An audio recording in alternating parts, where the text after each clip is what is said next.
Halo, selamat datang. Sebelum kita menyelam ke dalam kisah yang mungkin akan mengubah cara pandang Anda tentang realitas, jangan lupa untuk subscribe ke channel ini. Setiap like dan share Anda membantu cerita-cerita penting seperti ini sampai kepada lebih banyak orang.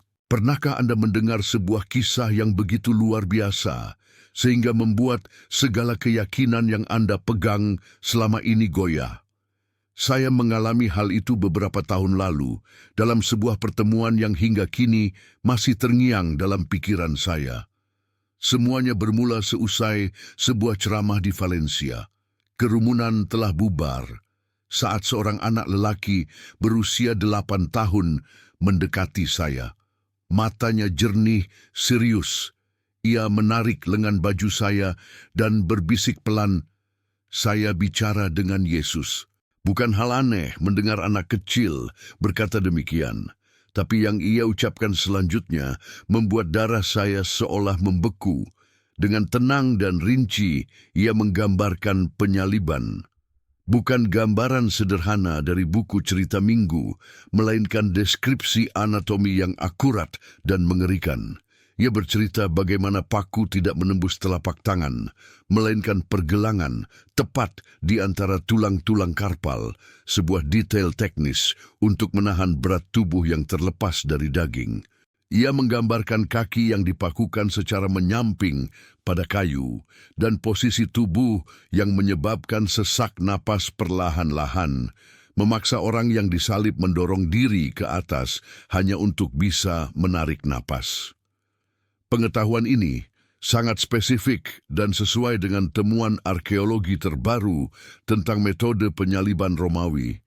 Mustahil dimiliki seorang anak berusia 8 tahun dari keluarga biasa di Valencia. Orang tuanya membenarkan minatnya adalah dinosaurus dan video game, bukan sejarah kuno atau agama. Pertemuan yang ia alami, katanya, terjadi pada dini hari tanggal 14 Januari, sebuah tanggal yang nantinya akan terus muncul dalam penyelidikan saya, seperti benang merah yang tak terduga.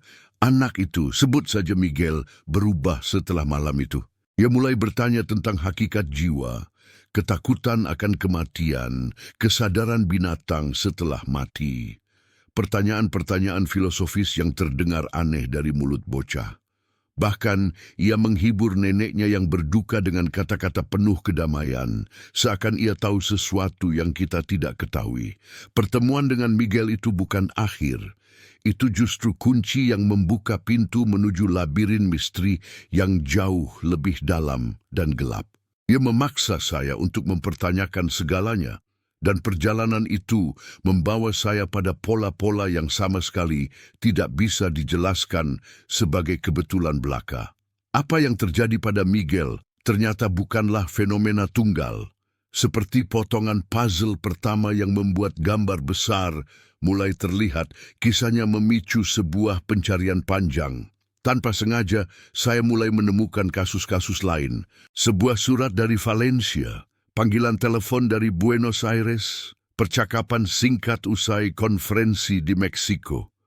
Orang-orang dari berbagai penjuru dunia memberanikan diri membagikan pengalaman serupa yang telah lama mereka pendam, takut dianggap gila atau dibuat-buat.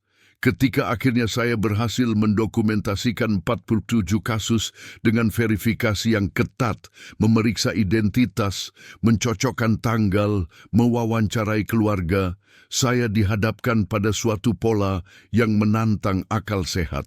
Ini bukan lagi soal kebetulan yang bisa dijelaskan dengan statistik biasa. Ini adalah sebuah keteraturan yang begitu persis, seakan mengikuti sebuah kalender tak kasat mata. Hal pertama yang mencolok adalah konsentrasi waktunya. Dari 47 kasus itu, 37 diantaranya terjadi antara tanggal 12 dan 15 Januari dalam berbagai tahun yang berbeda, membentang dari 1987 hingga 2023. Sebanyak 80% kasus berkumpul dalam rentang 4 hari di bulan yang sama. Tanggal 12 Januari bukanlah hari raya penting dalam kalender liturgi Kristen manapun. Ia hanyalah sebuah tanggal biasa. Lalu, mengapa? Apa yang istimewa dari hari-hari di pertengahan Januari ini? Pola kedua muncul dari peta dunia. Sebaran kasus ini tidak acak. Sebagian besar, 32 dari 47 kesaksian, berasal dari wilayah yang spesifik. Kawasan Mediterania dan Timur Tengah, Spanyol, Italia, Yunani, Turki, Israel, Lebanon, Suria. Wilayah-wilayah yang secara tak terbantahkan adalah jalur penyebaran awal agama Kristen, tanah di mana kisah-kisah tentang Yesus pertama kali bergema. Sebuah kebetulan geografis yang terlalu sempurna untuk diabaikan. Namun, temuan yang paling mencengangkan justru datang dari tempat yang paling tidak terduga, lingkaran dalam gereja Katolik. Melalui kontak-kontak yang sangat hati-hati dan diskresi, saya mendapatkan konfirmasi bahwa institusi keagamaan ini ternyata menyimpan catatan internal tentang fenomena serupa. Dokumen-dokumen yang tidak pernah dipublikasikan ini mencatat kasus-kasus penampakan Kristus yang bangkit, khususnya pada anak-anak yang telah diselidiki oleh tim khusus teolog, psikolog, dan dokter. Seorang pastor Yesuit yang dengan sangat memohon untuk identitasnya dirahasiakan, mengaku pada saya bahwa ada setidaknya 60 kasus serupa yang terdokumentasi oleh gereja antara tahun 1950 dan 2020, dan yang membuat bulu kuduk berdiri. Banyak dari kasus rahasia itu juga menunjukkan konsentrasi temporal yang sama di sekitar pertengahan Januari. Bahkan mereka yang memiliki akses pada arsip-arsip tersembunyi Vatikan pun dibuat bingung oleh pola tanggal ini. Jadi, kita bukan hanya berhadapan dengan kisah-kisah personal yang menyentuh. Kita berhadapan dengan sebuah jejak, sebuah pola yang berulang secara temporal dan geografis, yang diakui bahkan oleh otoritas keagamaan yang paling berhati-hati sekalipun. Pertanyaannya bukan lagi apakah pengalaman-pengalaman ini terjadi, tetapi mengapa mereka terjadi pada waktu dan tempat yang seolah telah ditentukan. Pola ini mengisyaratkan adanya sebuah mekanisme, sebuah logika di balik layar realitas kita, yang menuntun saya untuk menggali lebih dalam lagi, bukan pada catatan-catatan modern, tetapi pada sumber-sumber kuno yang mungkin telah menyimpan jawabannya sejak lama. Pola-pola yang muncul dari kesaksian masa kini itu seperti sebuah kode yang perlu dipecahkan, dan seringkali kunci untuk memahami masa kini terpendam jauh di masa lalu. Pencarian itu membawa saya meninggalkan lorong-lorong arsip rahasia dan masuk ke dalam keheningan perpustakaan-perpustakaan kuno, berhadapan dengan naskah-naskah yang usianya ratusan bahkan ribuan tahun. Di sanalah sebuah pencerahan, atau lebih tepatnya sebuah kejutan menanti. Suatu hari, di balik tumpukan manuskrip di sebuah seminari, seorang profesor teologi yang matanya menyimpan kedalaman dari puluhan tahun belajar mendekati saya. Tahukah kamu dusta terbesar yang pernah diceritakan kepada kita tentang kematian? Tanyanya, tanpa basa-basi. Saya menyangka akan mendengar renungan filosofis, tapi yang keluar dari mulutnya justru mengguncang dasar pemahaman saya. Ia menunjukkan sebuah halaman dari sebuah kodeks berbahasa Yunani kuno. Lihat ini, katanya, menunjuk sebuah kata spesifik. Ketika Paulus berbicara tentang orang mati, ia menggunakan kata koimao. Tahukah arti sebenarnya? Saya menggeleng. Koimao berarti tidur. Secara harfiah, tidur. Bukan berangkat menuju kemuliaan abadi, bukan naik seketika ke surga. Hanya tidur. Perkataannya menggema dalam kesunyian perpustakaan itu. Selama berminggu-minggu setelahnya, ia memperkenalkan saya pada sebuah pemahaman yang menurutnya sengaja tetap tersembunyi di kalangan akademis teologi tingkat tinggi. Ia berbicara tentang bagaimana terjemahan-terjemahan modern telah mengubah konsep-konsep fundamental kekristenan awal. Ambil contoh kata Ibrani Sheol yang muncul 65 kali dalam Perjanjian Lama. Kata ini diterjemahkan secara acak sebagai neraka, kubur, atau jurang maut. Padahal makna aslinya sederhana, tempat orang mati, sebuah keadaan tidak sadar total, keheningan mutlak. Bukan tempat penyiksaan atau pesta pora, melainkan suatu kondisi tidur yang menunggu. Pengetahuan ini bukanlah penemuan baru. Komunitas Esseni, sekte Yahudi yang sezaman dengan Yesus dan meninggalkan kita naskah Laut Mati, memiliki keyakinan yang sama. Bagi mereka, kematian adalah tidur nyenyak, suatu keadaan menunggu hingga kebangkitan fisik di masa depan. Mereka tidak pernah menyebut tentang jiwa yang abadi yang langsung melayang ke surga. Sang profesor kemudian membagikan sesuatu yang lebih menggelisahkan. Ia bercerita bahwa dalam Konsili Vatikan Kedua 1992-1995 terjadi perdebatan sengit secara internal tentang penafsiran-penafsiran ini.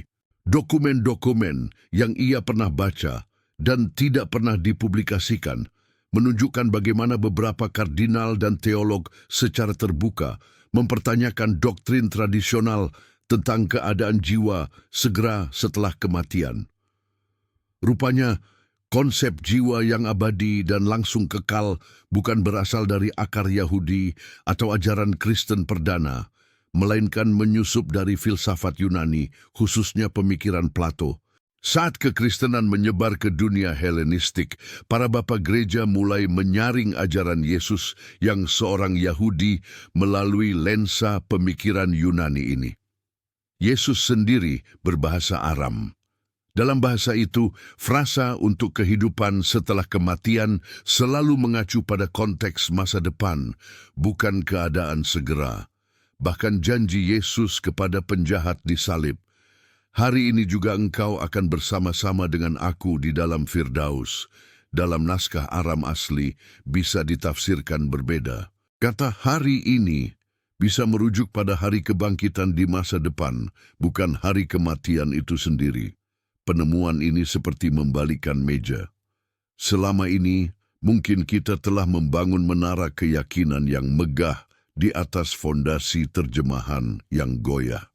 Jika naskah-naskah asli berbicara tentang tidur, menunggu kebangkitan, bukan perjalanan instan jiwa ke surga atau neraka, lalu apa sebenarnya yang dialami oleh Miguel dan anak-anak lainnya? Apakah pengalaman bertemu dengan orang yang telah meninggal atau figur spiritual itu terjadi dalam dimensi lain dari tidur tersebut?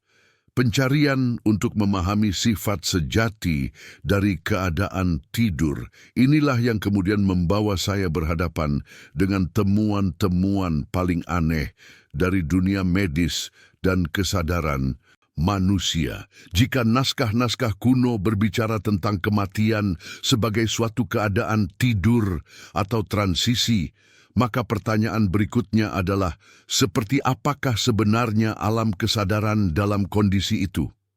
Untuk mencari jawabannya, saya beralih dari teks-teks kuno ke laboratorium-laboratorium modern dan ruang rumah sakit, tempat di mana batas antara hidup dan mati seringkali samar. Disinilah saya menemukan paradoks waktu yang membingungkan. Seorang dokter jantung di Madrid, sebut saja Dr. Herranz, membagikan cerita yang mengusik pikirannya bertahun-tahun. Ia menangani seorang pasien wanita yang mengalami henti jantung selama 32 menit. 32 menit kematian klinis yang tercatat dengan EEG datar dan tidak ada tanda-tanda vital. Ketika berhasil dihidupkan kembali, hal pertama yang ia katakan bukan tentang rasa sakit atau ketakutan, melainkan tentang waktu. "Dokter," katanya dengan ketenangan yang tak terlupakan, "saya telah berada di sana selama bertahun-tahun. Saya telah mempelajari hal-hal yang membutuhkan waktu puluhan tahun untuk dipahami di sini." Kisah Dr. Herranz bukan satu-satunya. Dalam penelitian saya, semakin banyak kasus serupa yang muncul dari berbagai budaya dan latar belakang medis.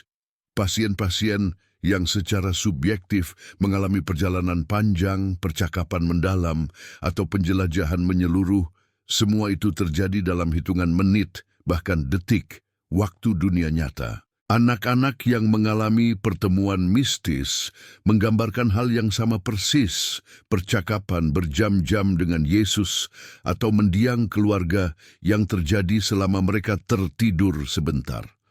Seorang anak perempuan bernama Laura dari Salamanca, dalam pengalaman mistisnya yang hanya 5 menit menurut saksi dewasa, menggambarkan telah menerima pengajaran tentang peristiwa masa depan yang kemudian terpenuhi dengan akurasi yang mengganggu. Bagaimana mungkin? Bagaimana seseorang bisa mengakses informasi tentang sesuatu yang belum terjadi? Fenomena ingatan yang melampaui waktu ini mengingatkan saya pada laporan-laporan penelitian ilmiah. Dr. Kenneth Ring dari University of Connecticut mendokumentasikan kasus-kasus eksperiensi mendekati kematian, EMD, di mana pasien memperoleh informasi spesifik, nama, tanggal, tempat tentang peristiwa masa depan yang kemudian terbukti benar. Ini bukan firasat samar, melainkan data yang tepat. Apa yang diceritakan sains modern tentang hal ini? Ilmu saraf mulai memberikan petunjuk. Dr. Eben Alexander, seorang neurosurgeon Harvard yang mengalami EMD sendiri selama koma, menggambarkan perluasan kesadaran di mana waktu tidak mengalir linier. Masa lalu, sekarang, dan masa depan hadir bersamaan dalam semacam keabadian yang dapat diakses. Yang menarik, EEG-nya selama periode kritis menunjukkan hampir tidak ada aktivitas kortikal, membuat pengalaman kompleks seperti itu secara medis mustahil dihasilkan oleh otak yang mati. Teori-teori baru pun bermunculan. Fisikawan seperti Dr. Stuart Hameroff dan Sir Roger Penrose mengajukan teori Orchestrated Objective Reduction, OR, yang menyarankan bahwa kesadaran mungkin berakar pada proses kuantum di dalam struktur mikro di dalam sel otak yang bisa berinteraksi dengan bidang informasi di luar otak itu sendiri. Sementara Dr. Hugo Everett dengan interpretasi dunia banyaknya, Many Worlds Interpretation, membuka kemungkinan teoritis bahwa kesadaran mungkin mengakses realitas atau garis waktu alternatif. Keterkaitan antara temuan ini dan kesaksian anak-anak itu sangatlah mencolok. Mereka menggambarkan realitas di mana komunikasi terjadi secara telepatis, melalui pemahaman langsung, bukan kata-kata. Mereka bercerita tentang melihat banyak rumah dalam satu rumah atau berada di tempat di antara tempat-tempat. Deskripsi mereka terdengar seperti laporan dari seseorang yang kebetulan menyadari sifat multidimensi dari realitas, sebagaimana yang dijelaskan oleh teori fisika kuantum terkini. Anak-anak itu, dengan persepsi mereka yang belum sepenuhnya terkondisikan oleh logika linear dewasa, mungkin secara alami lebih terbuka terhadap keadaan kesadaran yang meluas ini. Pengalaman mereka serta kesaksian para penyintas EMD tidak menggambarkan akhir, melainkan transisi ke suatu keadaan di mana batasan ruang dan waktu seperti yang kita kenal menjadi lentur atau bahkan tidak berlaku. Mereka seolah-olah secara singkat menyentuh dimensi kesadaran yang lebih luas, di mana identitas kita terus ada, belajar, dan berevolusi. Penjelajahan ke dalam anomali waktu dan kesadaran ini membawa kita pada kesimpulan yang tak terelakkan. Jika kesadaran dapat mengalami perluasan seperti itu, bahkan ketika otak secara klinis mati, maka ia mungkin bukan sekadar produk dari otak. Ia mungkin sesuatu yang lebih mendasar yang menggunakan otak, seperti siaran radio yang menggunakan penerima. Dan pertanyaan tentang apa yang terjadi ketika penerima itu rusak membawa kita langsung ke inti misteri berikutnya, seperti apakah proses transisi itu sebenarnya? Apakah ia instan atau perlahan? Untuk menjawabnya, kita harus menyimak dengan saksama apa yang diceritakan oleh para saksi yang paling peka, anak-anak itu sendiri, tentang detik-detik perpisahan. Dari semua pola yang muncul, satu pertanyaan terus mengusik. Mengapa anak-anak, mengapa justru pikiran-pikiran muda yang belum sepenuhnya terbentuk oleh logika dewasa ini yang tampaknya menjadi jendela bagi pengalaman-pengalaman luar biasa? Jawabannya mungkin terletak bukan pada dunia rohani yang abstrak, tetapi pada biologi dan neurologi yang sangat nyata. Seorang ahli biologi sel, Dr. Bruce Lipton, pernah menjelaskan hal yang mencengangkan kepada saya. Otak anak-anak, katanya, beroperasi terutama pada gelombang otak theta.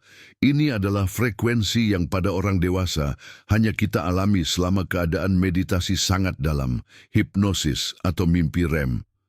Gelombang theta inilah yang memungkinkan akses ke tingkat kesadaran yang lebih luas, sesuatu yang sulit dicapai oleh pikiran dewasa yang terjebak dalam bombardir konstan, gelombang beta, gelombang untuk berpikir logis, analitis, dan bertahan hidup sehari-hari. Anak-anak hidup secara alami dalam keadaan kesadaran yang berubah, ujarnya. Apa yang kita anggap normal justru sebenarnya adalah sebuah batasan yang kita peroleh. Penjelasan ilmiah ini secara mengejutkan menemukan gaungnya dalam kata-kata Yesus sendiri. Aku berkata kepadamu, sesungguhnya jika kamu tidak bertobat dan menjadi seperti anak kecil ini, kamu tidak akan masuk ke dalam kerajaan sorga.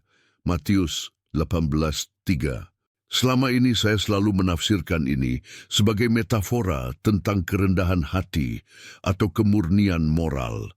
Namun, setelah mendengar puluhan kesaksian anak-anak, saya mulai bertanya-tanya, jangan-jangan menjadi seperti anak kecil itu bukan hanya soal sikap spiritual, tetapi juga tentang kembali ke kapasitas perseptual alami yang diblokir oleh pendidikan dan sosialisasi kita. Saya teringat pada Marina, seorang gadis kecil berusia 7 tahun dari Salamanca. Ia mulai menggambarkan percakapan detail dengan buyutnya yang telah wafat 2 tahun sebelum ia lahir. Ia menyebutkan peristiwa keluarga, nama tempat, dan detail-detail emosional yang mustahil ia ketahui.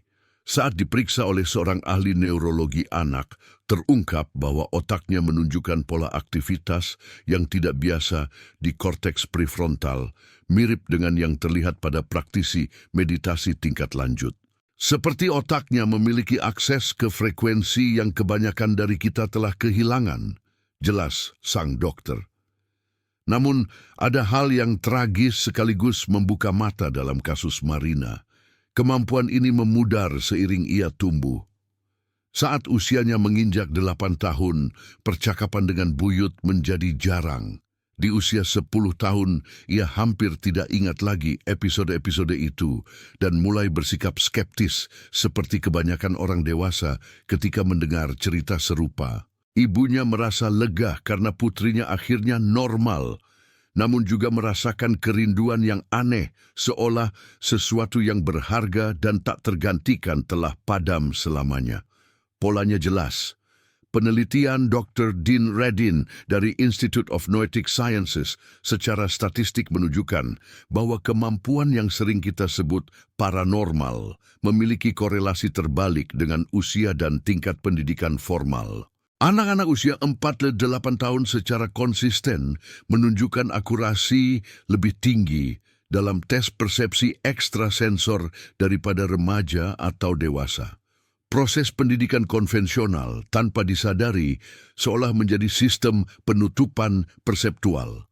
Kita mengajarkan anak-anak apa yang mungkin dan apa yang mustahil, dan secara bertahap mereka kehilangan akses ke pengalaman yang tidak sesuai dengan parameter yang telah ditetapkan itu. Namun, ada satu faktor lain yang tampaknya dapat memperpanjang jendela persepsi ini, trauma. Dalam penelitian saya, anak-anak yang mempertahankan kemampuan perseptual luar biasa, mereka melewati usia 8 atau 9 tahun, seringkali pernah mengalami situasi traumatis yang signifikan, seperti guncangan emosional yang intens itu menjaga agar koneksi neural tertentu tetap terbuka, sambungan yang pada perkembangan normal akan tertutup.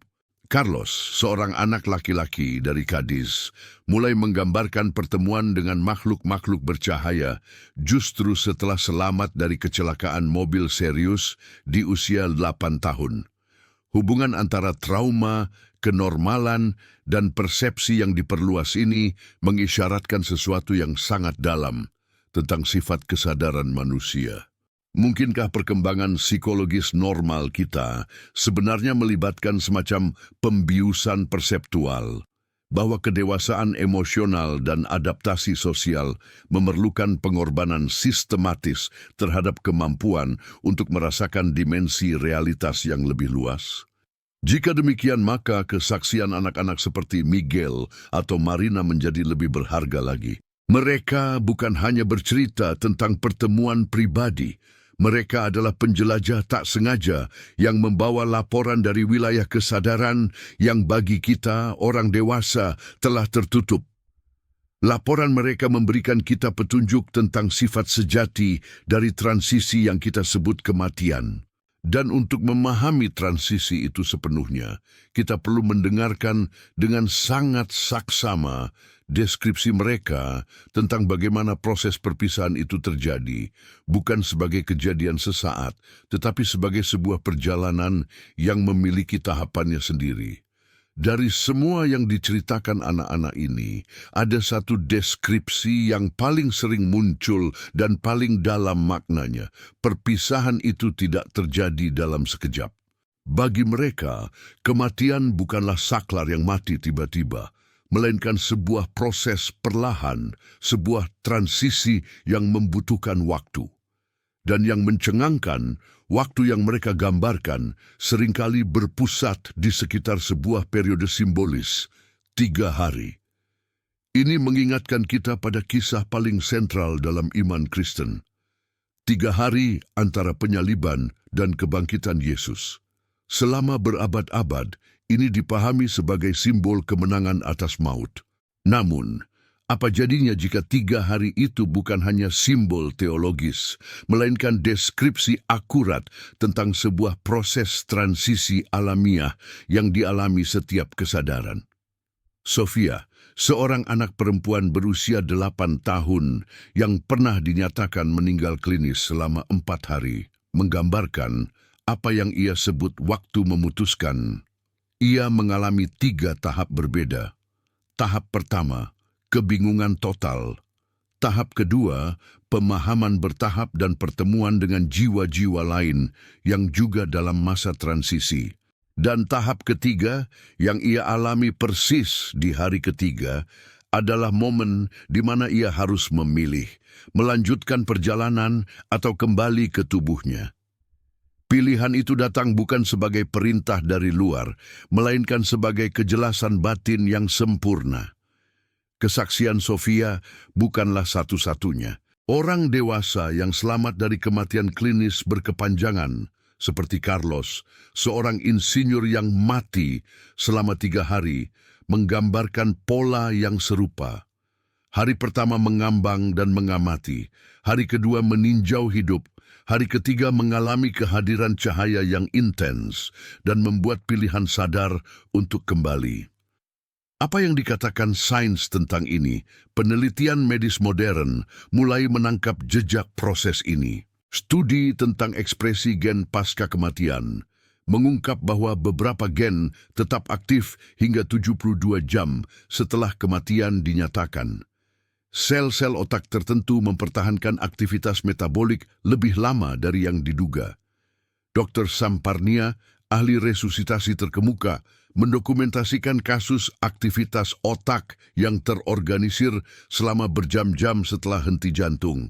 Kematian klinis mungkin hanyalah awal dari sebuah proses transisi yang jauh lebih kompleks dan panjang. Deskripsi anak-anak tentang rumah di antara rumah-rumah atau tempat menunggu ini juga menemukan resonansi yang kuat dalam pemahaman kuno tentang Sheol. Ketika kita menyelami makna asli kata Ibrani ini dalam 65 kemunculannya di Alkitab, gambaran yang muncul bukanlah neraka yang mengerikan atau surga yang statis, melainkan sebuah keadaan transisi yang dinamis. Rabbinik kuno bahkan menggambarkan Sheol sebagai struktur 7 tingkat atau kompartemen, masing-masing dengan fungsi spesifik dalam proses pemurnian, pemahaman, dan peninjauan kehidupan. Ini adalah gambaran yang jauh lebih halus dan psikologis. Bukan penghakiman oleh hakim yang murka, melainkan peninjauan diri oleh kesadaran itu sendiri di bawah cahaya kebenaran mutlak. Inilah mungkin hakikat penghakiman yang sebenarnya. Seperti yang diungkapkan anak perempuan lain, Maria Elena, setelah bertemu figur bercahaya. Dia menunjukkan semua kesalahan yang pernah kulakukan, tapi dia tidak marah. Aku seolah melihatnya untuk pertama kalinya. Penglihatan itu, peninjauan hidup yang penuh pengertian tanpa rasa bersalah, adalah inti dari apa yang dialami banyak penyintas EMD. Juga menggema dalam perkataan Yohanes 3:11. Barang siapa percaya kepadanya, ia tidak akan dihukum. Barang siapa tidak percaya, ia telah berada di bawah hukuman. Perhatikan kata kerjanya, telah berada. Penghakiman bukanlah acara masa depan yang menakutkan. Ia adalah keadaan sekarang yang kita ciptakan sendiri melalui tingkat kesadaran dan cinta kita. Apa sebenarnya 3 hari itu? Bisa jadi ia adalah periode kritis di mana ikatan antara kesadaran dan tubuh fisik perlahan-lahan terlepas, memungkinkan jiwa untuk secara bertahap menyadari keadaannya yang baru, meninjau pembelajaran hidupnya, dan akhirnya dengan penuh kesadaran memilih langkah selanjutnya, entah melanjutkan ke dimensi eksistensi yang lebih luas atau kembali. Penemuan ini membalikkan segala sesuatu. Kematian bukanlah akhir cerita yang menakutkan. Bab transisi, sebuah proses alami dari pelepasan dan kebangkitan kesadaran. Anak-anak dengan persepsi jernih mereka yang belum terdistorsi oleh ketakutan budaya akan kematian telah melaporkan proses ini kepada kita berulang kali. Mereka mengisyaratkan bahwa kita tidak perlu takut pada saklar yang padam, tetapi mungkin justru harus mempersiapkan diri untuk perjalanan yang akan datang. Perjalanan di mana cinta, pembelajaran dan kesadaran ternyata terus berlanjut dalam bentuk yang tak terbayangkan. Dan dengan pemahaman ini, seluruh cara kita memandang kehidupan, kematian, dan tujuan kita di sini berubah selamanya. Kisah-kisah ini bukan tentang membuktikan atau menyangkal agama tertentu, tentang mendengarkan dengan rendah hati pada laporan-laporan dari perbatasan pengalaman manusia. Laporan dari anak-anak yang matanya masih bisa melihat, dari para penyintas yang pernah melangkah melampaui, dan dari kebijaksanaan kuno yang mungkin telah kita salah terjemahkan. Mungkin pesan terdalamnya adalah ini: kesadaran kita lebih besar dari tubuh fana ini. Kematian adalah sebuah pintu, bukan sebuah tembok. Apa yang ada di baliknya bukanlah kehampaan atau penghukuman, melainkan kelanjutan dari perjalanan pembelajaran dan cinta yang sudah kita mulai di sini. Jika satu saja dari kisah ini menyentuh Anda, bukalah pikiran untuk kemungkinan yang lebih luas. Karena di dunia yang sering kali dipenuhi ketakutan akan akhir, mungkin justru terdapat janji tentang sebuah awal yang baru.